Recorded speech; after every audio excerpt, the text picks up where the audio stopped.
আসসালামু আলাইকুম প্রিয় ভাই বোনেরা, সবাই কেমন আছেন? আশা করি ভালো আছেন। আলহামদুলিল্লাহ, আমিও ভালো আছি। আজকে দুপুরে রান্না বান্না নিয়ে চলে আসলাম আপনাদের মাঝে শেয়ার করতে। এখানে আমি মরিচ বাছলাম। এই শুকনা মরিচ দিয়ে আমি মিষ্টি কুমড়া ভর্তা বানাবো। এখানে নিলাম মিষ্টি কুমড়া, আমি ভালো করে ভাজবো, ভাজিয়ে সিদ্ধ করবো। তারপরে কাঁচা পেঁয়াজ আর শুকনো মরিচ দিয়ে মাখাইয়া ভর্তা বানাবো। আর এখানে বসাই দিতেছি মুরগির হাত পা দিয়ে জালি কুমড়া।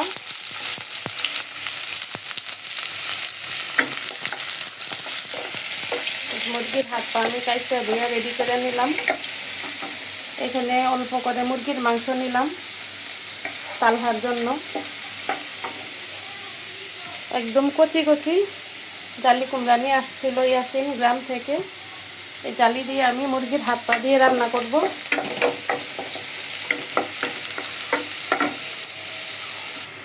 দিয়ে দিলাম বাটা মশলা আর স্বাদ মতো লবণ। অল্প করে দিয়ে দিচ্ছি হলুদের গুঁড়া আর মরিচের গুঁড়া। আমি এখানে 2-3টা কাঁচামরিচ দিব। আর যেহেতু জালি কুমড়া লাউয়ের মতোই, এই জন্য বেশি হলুদ মরিচ দিলে ভালোও লাগে না।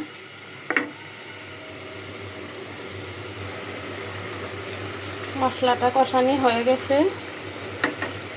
আমি এখন ধুয়ে রাখা মুরগির হাত পাগুলো দিয়ে দিচ্ছি।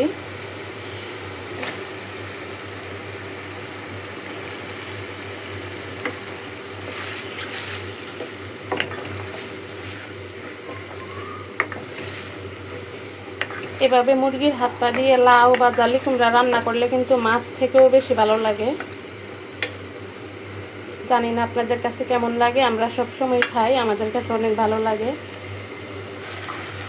দিয়ে দিলাম কাঁচামরিচ। এখন ভালো করে কষায়া তারপর আমি জালি কুমড়া দিয়ে দিব।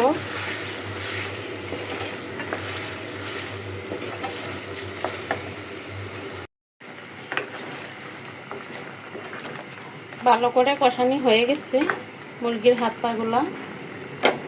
এখন আমি জালি কুমড়াটা দিয়ে দিব।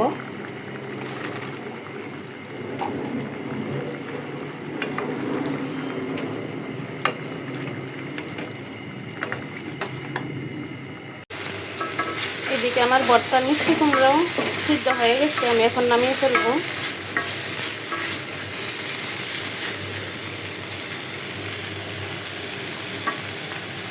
আমি কিন্তু একটু অল্প করে পানি দিয়েছিলাম, সেই জন্য ভালো করে সিদ্ধ হয়েছে। আর একটু পানি না দিলে তখনও সিদ্ধ হয়, একটু পানি দিলে একটু ভালো করে সিদ্ধ হয়।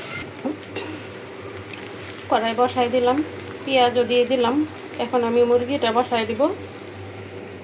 মুরগিতে সব মশলা দিয়ে দিচ্ছি। এখন পেঁয়াজ কুচি দিয়ে মাখায়া নিব ভালো করে।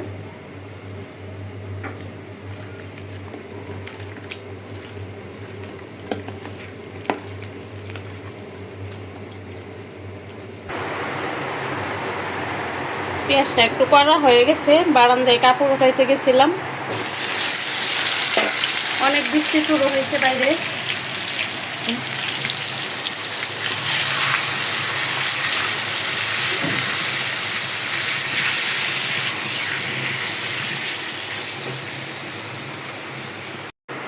মুরগি কষানি হয়ে গেছে, আমি ঝোল দিয়ে দিলাম।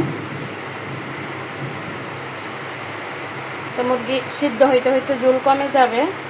আর এদিকে আমার জালি কুমড়াও হয়ে গেছে, আমি এখন নামিয়ে ফেলবো।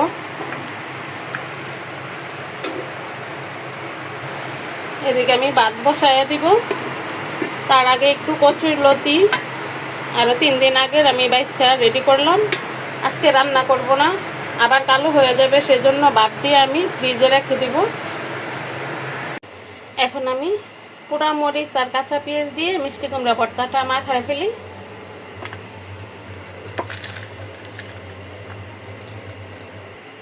দিয়ে দিই সরিষার তেল।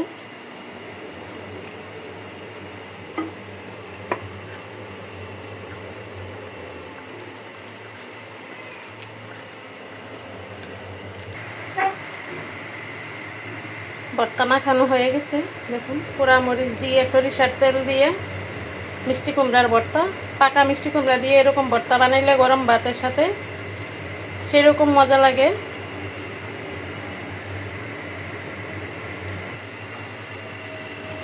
আমার রান্না কমপ্লিট হয়ে গেছে। এখানে মুরগি রান্না করলাম। আমি একটু ঝোল রাখছি, কারণ তালহা ঝোল ছাড়া খাইতে চায় না। এটা কিন্তু পাতলা ঝোল না, একটু ঘনই আছে। এমন ঝোল দিয়া মুরগি রান্না করলে খারাপ লাগে না, ভালোই লাগে। আর এখানে মুরগির হাত পা দিয়ে জালি কুমড়া রান্না করলাম আর মিষ্টি কুমড়া ভর্তা। ভিডিওটা আর বড় করব না, সবাই ভালো থাকবেন। আসসালামু আলাইকুম।